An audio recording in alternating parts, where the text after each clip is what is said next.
being the person who I knew she always has the potential to be such a strong woman, a faithful woman, a loving woman, risked her life, didn't care about her injuries, and pulled her friend out and dragged her up the ditch. But in doing so, it caused more damage to her back. The glass went deeper and it cut more. For a while, I had such resentment for my old babysitter because she just got 2 broken femurs for her thighs. And after a while, they healed and she was fine. She could walk around. Oh, big deal. She was in a wheelchair for 4 years. That's a big deal. Now that I'm older, I understand. My mother was laid up, and I still have that image of her being suspended face down, wrapped up like a mummy, staying with a stranger, a coworker of hers, for a few weeks, waiting for my mom to come home. And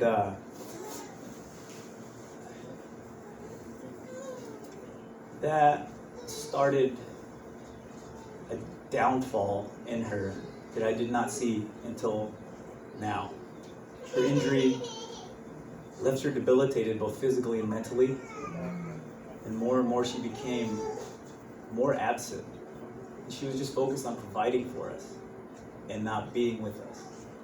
Focused on trying to force quality time instead of realizing that you don't get to force quality time. You just have time, and the quality time comes when it comes. So after she recovered and realized that there wasn't really much work for her to be able to do because she was legally claimed disabled, we moved up to Tri-Cities. We came up to Washington. She'd had some friends up here, and we had some friends in Winnemucca that moved up here with their family, so we moved in with them.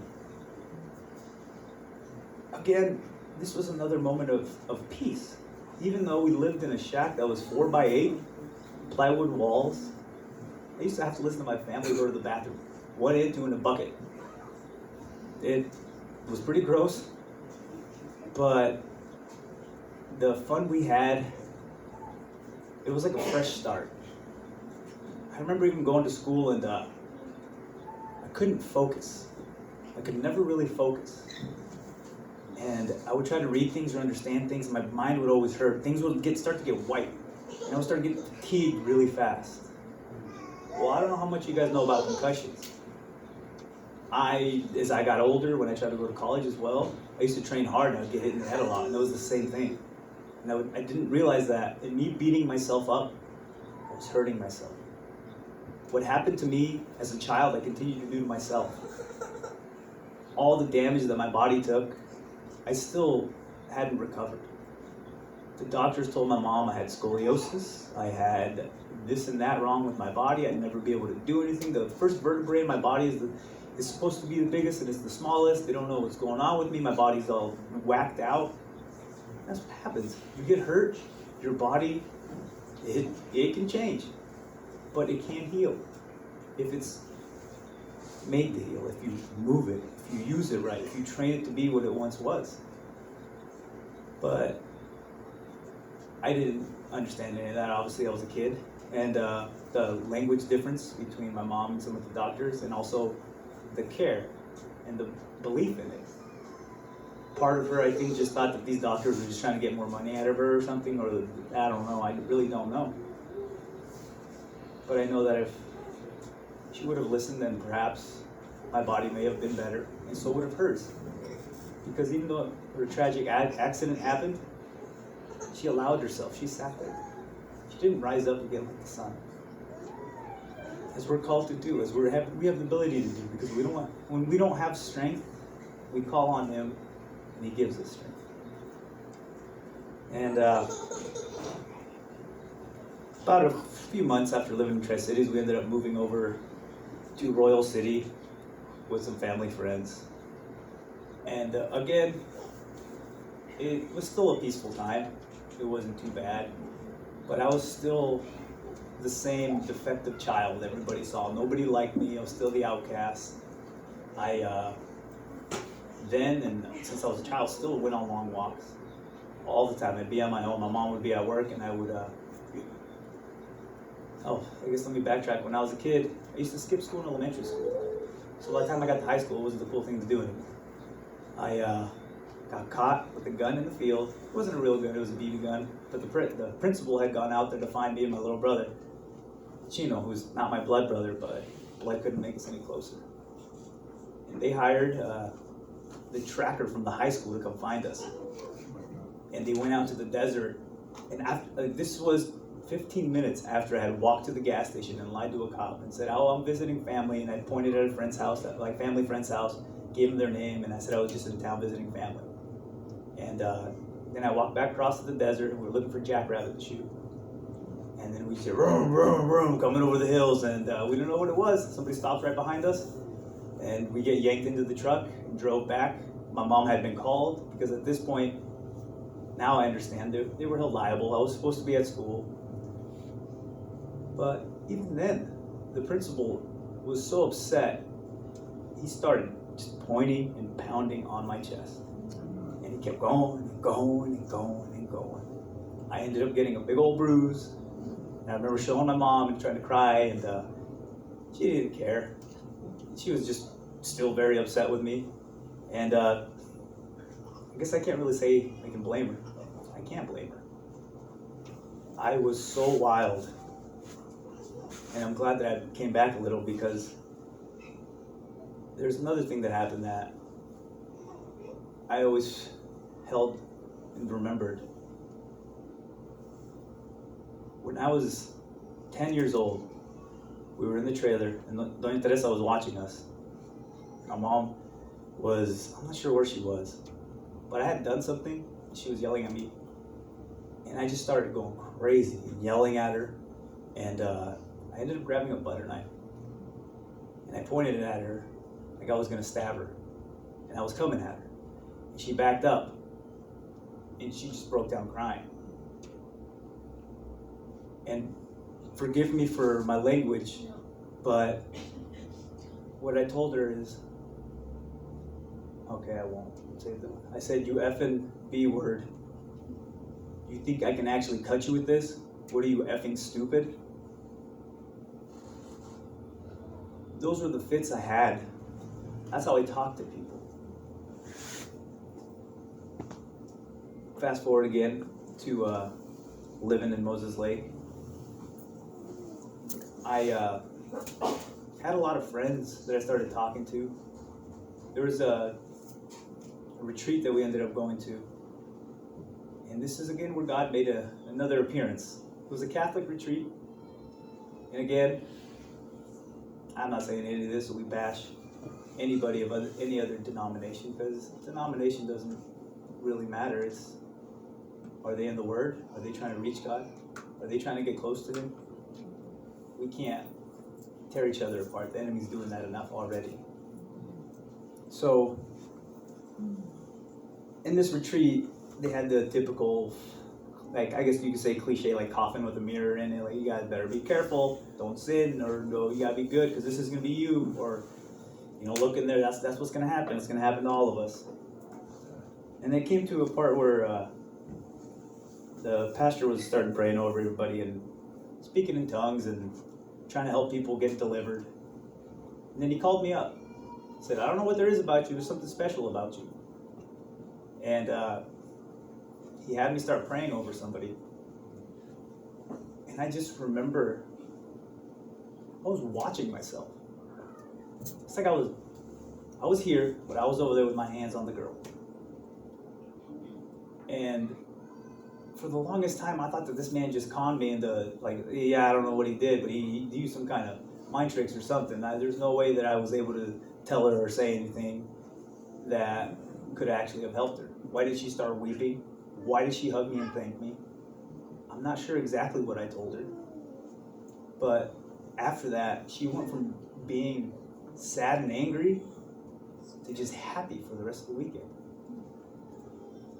And I'm not saying that again for any, I'm not making myself sound special or anything, because all glory always goes to God. He used me that day. Just as my wife was saying, she wants to try to be the grace of God, or the glory of God, the kindness that needs to be there when people feel they don't have it, or when they need it. And I went with good friends of mine, and they were there, and even they were just left odd, for a lack of better words. Like, they didn't understand quite what happened. But after that, I just started trying to grow in my faith, going together to group studies and getting closer to the Word, working on confirmation classes, and it was a good time. That was the best thing I've ever had in my life. It was the happiest I've ever been. I had a group of friends who wanted to look for and in the Word together, and that is what pulled me back to God again. That's later on, though. At this point in my life, I started getting into working out, and if I saw one of my buddies smoking weed, I would literally just run and leap through the air and judo chop the joint out of their mouth. It's like, what are you guys doing? You shouldn't be smoking. But the habits my family had were passed on to me. I believe drinking alcohol was okay. I started drinking at the age of 16.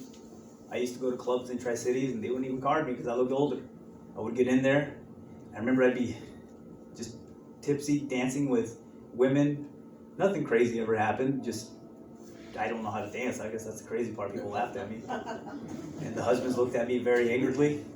But there was seeds of evil planted. And I kept feeding them. And the alcohol stuck in my life for a very long time. And at this point, I had figured I needed to try to do something. I just wanted to get out of the house. Because without needing to say, there was a lot of toxic things that were happening in the house, and I just didn't want to be in that environment.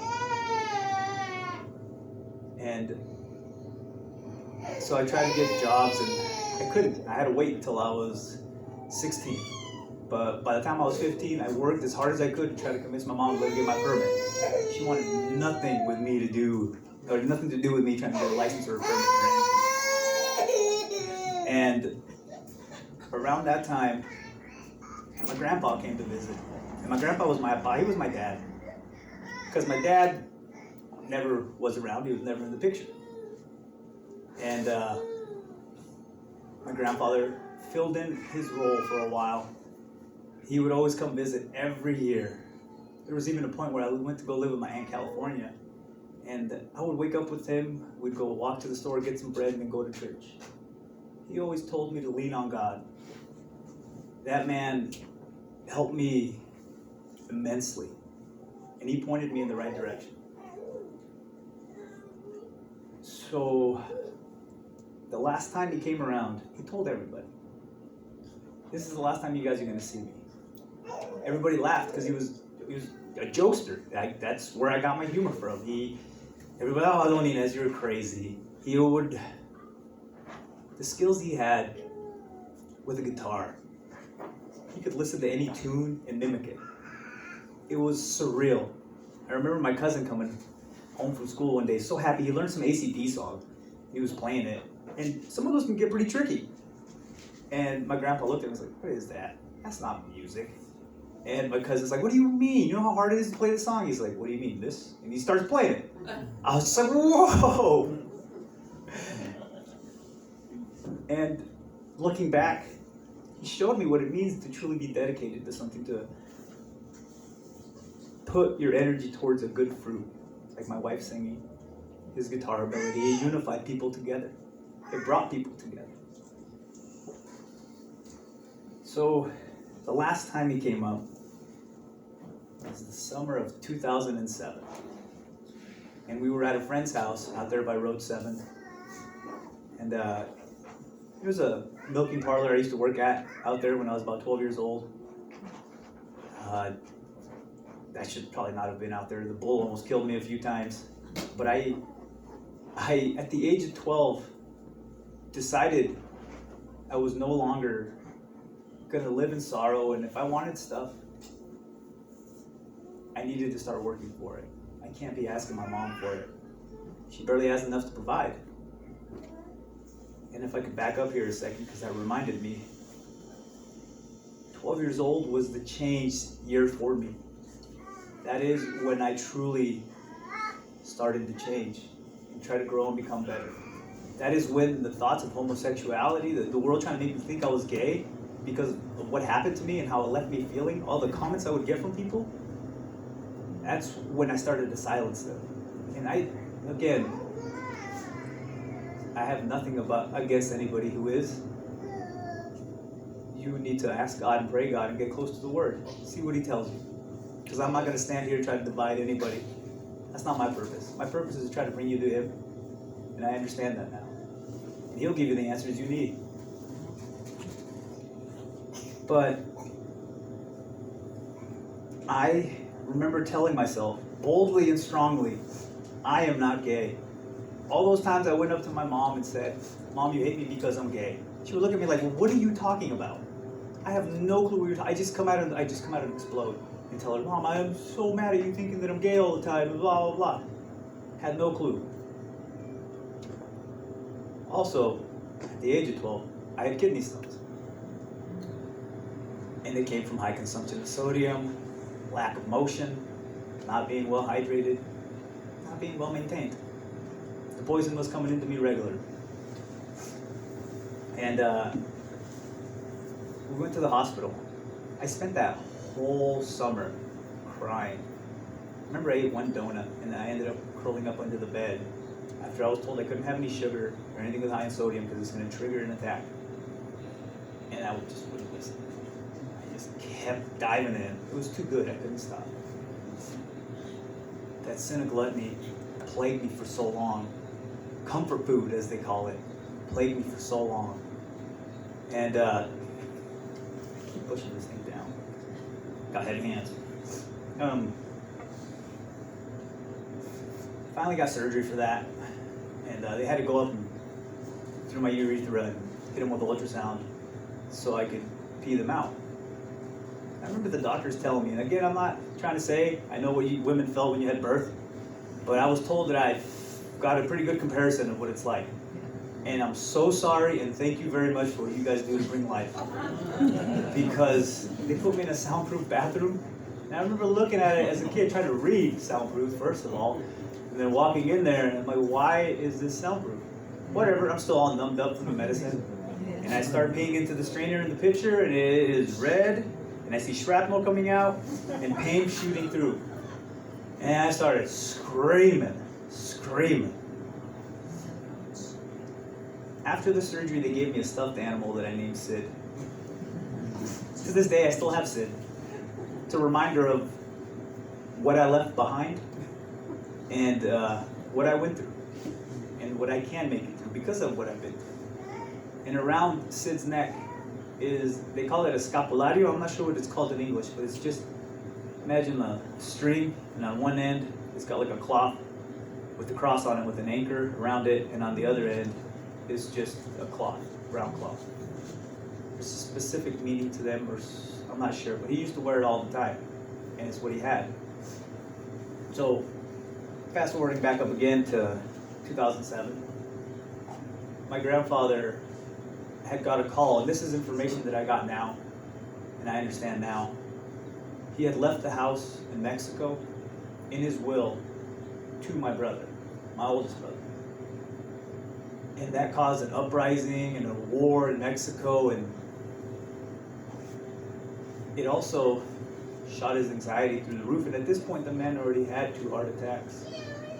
His body was damaged, 73 or so. And he just came up to us and said, can we go home? I need Doña Teresa to give me a massage. And maybe that'll help the pain go away. I had no clue as a kid what he had just gone through on the phone. And we go home, and he goes back into the room. I go get Doña Teresa, and he faints. Collapses on the bed. My brother is just freaking out hysterically. And at this point, I had received some training from 8th grade, Mr. Johnson down in middle school, about some basic things you can do. And I just always remembered, you have to stay calm. So I did that. At this point, if you guys could remember, I have had built up my strength further than most have had. And I stayed perfectly calm. I called 911. And I told the dispatch in a simple, calm voice, my grandfather fainted. I'm pretty sure he just had a stroke or a heart attack. I'm not sure. And the way she was talking, it seemed like she didn't care. And I was looking at my brother, and his anxiety was just getting higher. He was starting to shake more. And I looked at my grandfather, and he was purple. And the way she was working through, trying to do things, and my brother was doing nothing to my grandfather to help him, I lost it. I broke down. I didn't think that she believed me. And I told her, we need your help. 1321 Shaw Street's the address. And I gave the phone to my brother. And I pulled my grandfather off the bed. For the longest time, I thought I killed my grandfather because I didn't pull him off the bed immediately. Put him on the floor, and I gave him CPR for what I felt a lifetime. Broke his ribs, had his blood on my face, and I just kept going. I didn't want to give up. I couldn't lose my father. And paramedics showed up. They ripped me off his body because I wouldn't move. And they did their thing. Took him to the hospital, and long story short, we decided to pull the plug after a while, or that was the family choice that was made. Because they found no brain activity, and if he lived, he lived. If he didn't, he was ready to go. And I could not accept the fact of what he said and told everybody that this was the last time you guys were going to see me. I don't know how he knew. I don't think he knew how it was going to happen, but he knew. He had his casket bought. He had everything prepared. And to carry him out of the church was me and my three brothers. It was me, Luis, Chino, and Saul. And that church was full of so much people. For a man who was here from another country, it showed me his kindness was recognized. The man he was recognized. I'm not sure who he was in the past. And I'm not sure why my mom left Mexico with somebody so great. But it needed to happen so I could be here today.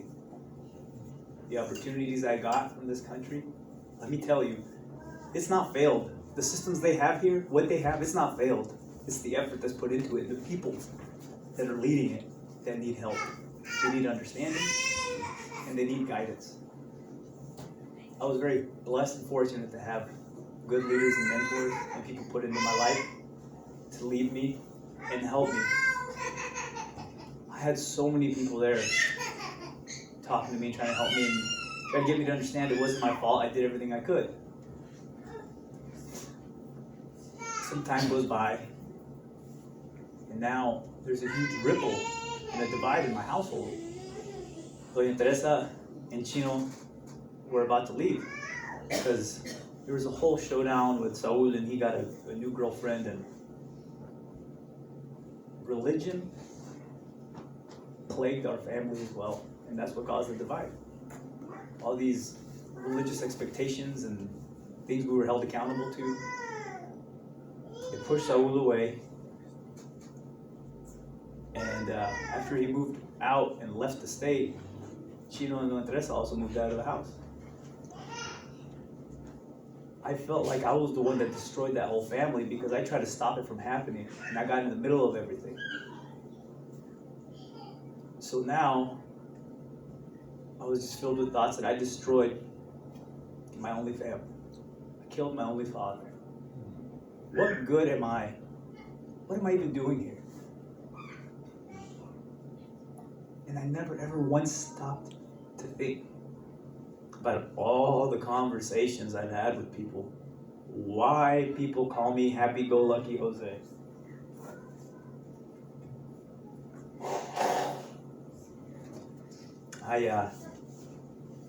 I've died many times in my small lifetime I've been here. And I've gladly allowed it to happen. Each time with a little more and more understanding. And it was when I was in high school that the Garcia family, some of the closest people in my life, my second family, their home became like a refuge, a place to escape all the insanity of life. And Nora always did her best to be a great mother, not just to her kid, who was my best friend and my brother, but to me as well. All of us. There's a name for us, and it's OGs, not original gangsters, original group. And I was very blessed and fortunate to have this group, because at this point, I had started to learn more about the world and what people thought of people. And by this point, everything that made me feel so broken, I would look at it and I thought I was supposed to be a psychopath or a sociopath or a serial killer or a murderer or somebody who's supposed to just be out there causing chaos, full of so much pain. But I've never been able to give into it. Instead of taking the pain out, I would always go on long walks. I would do something to just tire myself out. I'd go play. Shoot. In Nevada, when I was a kid, I would literally walk from my house 3 or 4 miles to auto parts stores and steal things and trade it to older people. They would tell me what they needed. I would go in there and I'm like, okay, well, I want this game. They would go give me the game for like $30. I would give them $120 worth of parts. I had no clue they were ripping me off. But that's okay. I'm not out here trying to be a street pharmacist and sell drugs, or I'm not trying to peddle things or make money. I'm out here trying to be a hope dealer. I want to give people hope, because that is something that helps so much more. And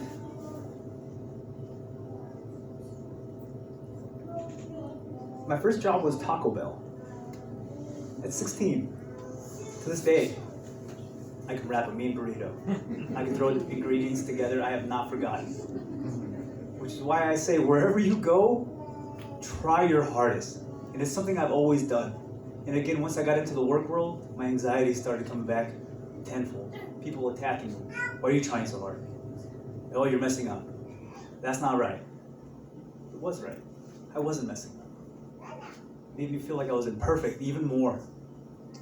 And it made me start questioning. And when you start questioning yourself, you're not walking in faith. And when you're walking without faith, you don't know where you're stepping. But with faith, you have solid footing every time you step. And you don't even have to look where you're walking. You just know you're going to be okay. And I would have ups and downs of that. The letter I received from my boss then as a recommendation told me, or she said, Jose is a wonderful employee, talked about how I promoted a wonderful work environment and I was an uppity person. Like I could get people to work, to want to work. I didn't believe any of that. I thought she was just being nice, writing me a letter. Because at this point, Nora, being a good mother she is, saw where I was and how I could have easily been taken advantage of. I could have been stuck in the fast food life. If you don't know your worth, you can easily be taken advantage of and sold for far less. And let me tell you something. We've already been bought. A price was paid for us. And it was a very high price. We have to know our worth.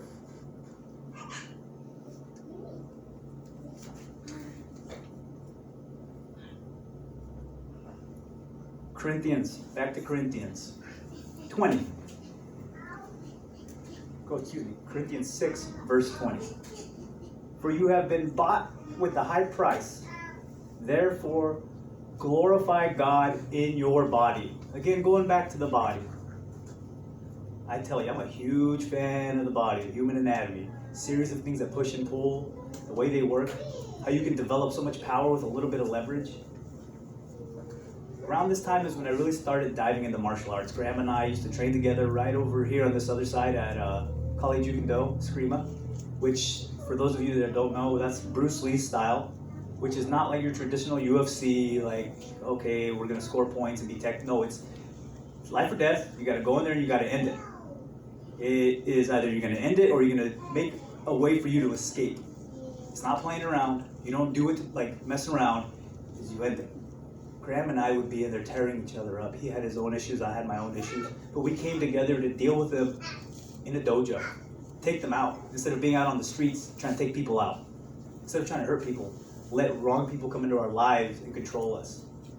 Nora used to go pick me up at the base. She lived all the way above the hospital. Now that I'm older and I work a full-time job, I understand how limited time is. I understand how hard it is and how you have to work to have that extra energy, or want to have that extra energy. But I'm so glad she did that. It was then that I feel in the way I began my healing process. But again, I also started destroying myself, because she told me something a long time ago. She warned me of stress. It's a silent killer. Again, another one of those poisons that's out there. Whatever you carry with you, whatever you allow to destroy you, will destroy you. And you have to balance it out. Recently, a friend of mine gave me a book called Rebuilding Milo. And it's about some dude in the past. It shows him carrying like a big old cow. He started off carrying the cow when he was small, and the cow was small. And they grew together, and he kept carrying it, and he grew in strength. Becoming what he did every day, pretty much, was the message. But it's also with balancing stress and recovery. The things I didn't know nothing about. And instead, I just kept stressing myself out more and more and more with training, with trying to go to school full time and working. I went to go work at Moslake Industries. Nora had put in a good word for me and gave me an opportunity to be interviewed. They hired me. And they told me, you're an intern, so you're not going to be working around any of the chemicals or messing with any of the chemicals. The first thing I did was go clean pipes that were covered in chemicals.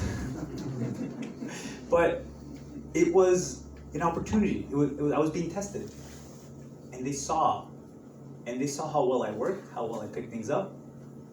And it was a great place for me to work. They hired me to work there as a senior in high school. I was working at a factory. And they allowed me, because I went there to work my junior year for the summer. And God just blessed me with the ability to work well and want to work. And not only that, motivate and inspire those around me while doing so. Something I always failed to recognize.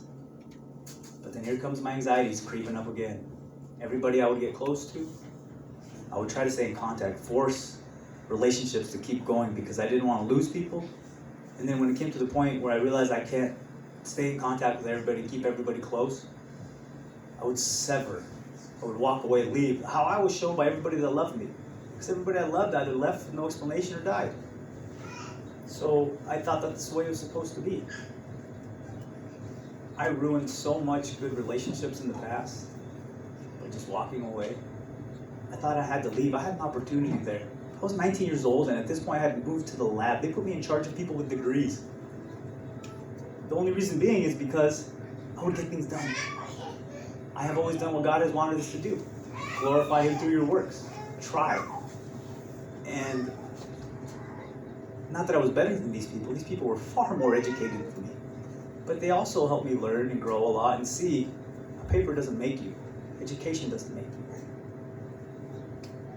So I was out looking for something. I walked away from this job, or if I